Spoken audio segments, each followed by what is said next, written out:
केंद्रीय गृह मंत्री अमित शाह ने मुख्यमंत्री नायब सिंह सैनी की तारीफ की। सैनी जी बहुत जागरूक हैं, अमित शाह ये कहते हुए नजर आए। उन्होंने कहा कि सैनी जी ने 24 फसलें एमएसपी पर खरीदने का काम किया है। हरियाणा का बजट हमारे सैनी जी ने 2 लाख करोड़ तक पहुंचाने का काम किया। सैनी जी के लिए तालियां बजाओ। सैनी जी बहुत हंसमुख और शांत व्यक्तित्व के हैं। सबसे ज्यादा 14 फसलें किसानों की अगर राज्य में एमएसपी पर खरीदी जाती है 24। सैनी जी बहुत जागरूक है। पहले 14 थी, सैनी जी के लिए ताली बजाओ, उन्होंने 14 से 24 कर। सबसे पहला राज्य अगर कोई है तो हरियाणा है। और हरियाणा का बजट हुड्डा साहब शायद कल देखेंगे अखबार में। हुड्डा साहब आप 37,000 का छोड़कर गए थे, हमारे सैनी ने इसको 1 लाख करोड़ तक पहुंचाने का काम, 2 लाख करोड़। आज सैनी जी मेरे डेटा को सुधारते ही जा रहे हैं।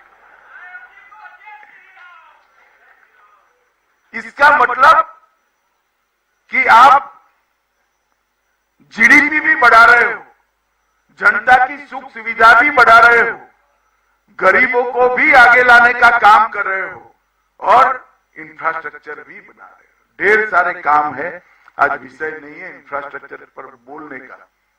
और ढेर सारे सुशासन के काम भी मनोहर लाल जी ने शुरू किए थे और सैनी जी आगे बढ़ा रहे हैं। इस सैनी जी जब आप उनको देखोगे तो बड़े शांत, सौम्य और एक अद्भुत व्यक्तित्व दिखेगा।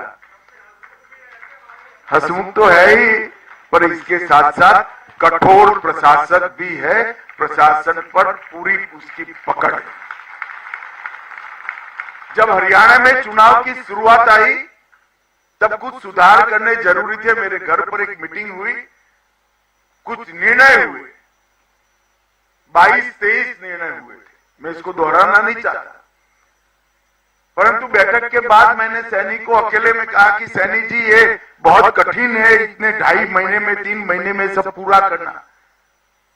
उन्होंने कहा वो जी हो जाएगा जी, आप चिंता मत करो जी।